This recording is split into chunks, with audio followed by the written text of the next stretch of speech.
o depósito de Paulo, a graça concedida a nós nos dá a condição não só de pregar, não só de crer, mas também de sofrer pelo Evangelho. O depósito que nós temos, a fé, a vida cristã, a salvação, a recompensa, a herança, os tesouros eternos e a pureza do Evangelho, nos dá uma certeza suprema de que tudo pode acontecer, pode vir o que for, e é isso que as cartas de Paulo nos ensinam. Deus nos conserva a nossa fé isenta de corrupção.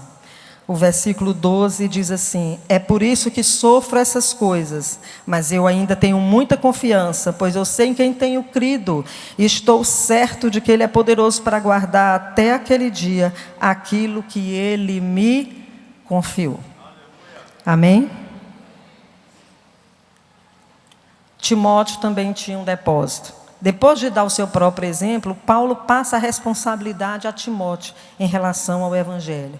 E Timóteo deveria ser zeloso, deveria preservar e anunciar o Evangelho. Quando muitos estavam abandonando a fé, com medo da perseguição, hoje em dia nós também vemos isso. As pessoas negam a sua fé por muito menos.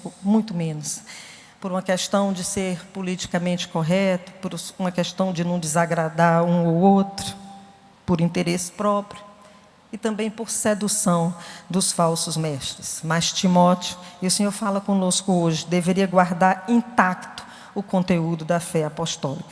Cabia a ele manter, guardar e transmitir a outros, assim como cabe a nós, a igreja. Jesus entregou a Paulo o depósito da verdade, e Paulo passou adiante para Timóteo. Timóteo tinha um grande depósito confiado a ele. Timóteo precisava zelar, guardar. Irmãos, as palavras que me vêm à mente estudando essa lição, né, vamos chamar assim, os verbos, os tempos verbais, que devem ser colocados hoje aqui na nossa mente, eu creio assim, os verbos são guardar, permanecer, sofrer e pregar. Então, é como se a gente estivesse ouvindo assim hoje: guarda, permanece, sofre e prega. Vai adiante, conserva, preserva. Ao depósito de Onesíforo. Onesíforo, esse nome significa portador de préstimos. O versículo 15, Paulo diz assim, versículo 14: por meio do poder do Espírito Santo, que vive em nós, guarde esse precioso tesouro que foi entregue a você. Que foi entregue a você, Timóteo. Você já sabe que todos os irmãos da província da Ásia, inclusive Fígelo e Hermógenes, me abandonaram. Que o Senhor seja bondoso com a família de Onesíforo, pois muitas vezes ele me animou e não teve vergonha de mim, por eu estar na cadeia. Pelo contrário, logo que chegou a Roma, ele me procurou até me encontrar. Que o Senhor dê a ele a certeza de que naquele dia receberá ele a sua misericórdia. E você sabe melhor do que eu o quanto ele me ajudou em Éfeso. Paulo teve esse amigo, esse bendito amigo que ajudou, apesar de todos terem abandonado. Onesíforo ajudou, esteve com ele, foi um verdadeiro amigo, foi um verdadeiro crente, foi leal. Aliás, é difícil a gente entender como é que um verdadeiro crente não é um verdadeiro amigo. Como é que um verdadeiro crente não é leal. Não é leal principalmente com aqueles que estão sendo perseguidos pela própria fé. Pela fé que todos nós temos. Então precisamos ficar atentos a esse tipo de comportamento. Onesíforo, ele semeou misericórdia e colheu misericórdia. O Evangelho do Senhor precisa ser preservado. Porque o Evangelho é o único que traz vida, que traz esperança para a humanidade.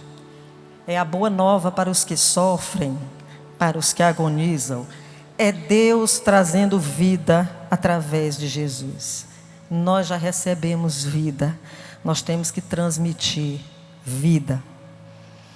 Paulo nos dá um grande exemplo de inabalável firmeza e imperturbável confiança na hora da morte.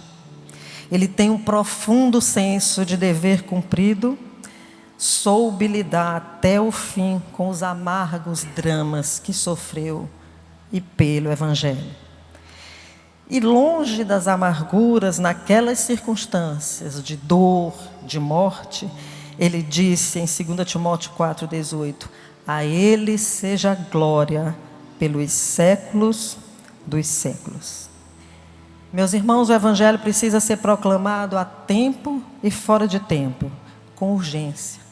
É preciso preservá-lo, genuíno, puro.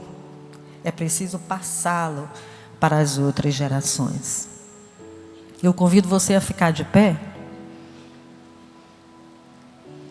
e parar um pouquinho, rapidamente, para pensar, lembrar qual é o dom que você recebeu diretamente do Senhor. Vamos pensar um pouco sobre isso, fechar os olhos e lembrar qual é o dom que precisa hoje ser reavivado, forçado a vir à memória. Qual é o dom que precisa ser relembrado? Vamos fechar os olhos e vamos pensar em nós próprios agora e ouvir essa palavra de encorajamento. Reaviva o dom que há em ti. Diga agora sim para o Senhor: Senhor, reaviva o dom que há em mim.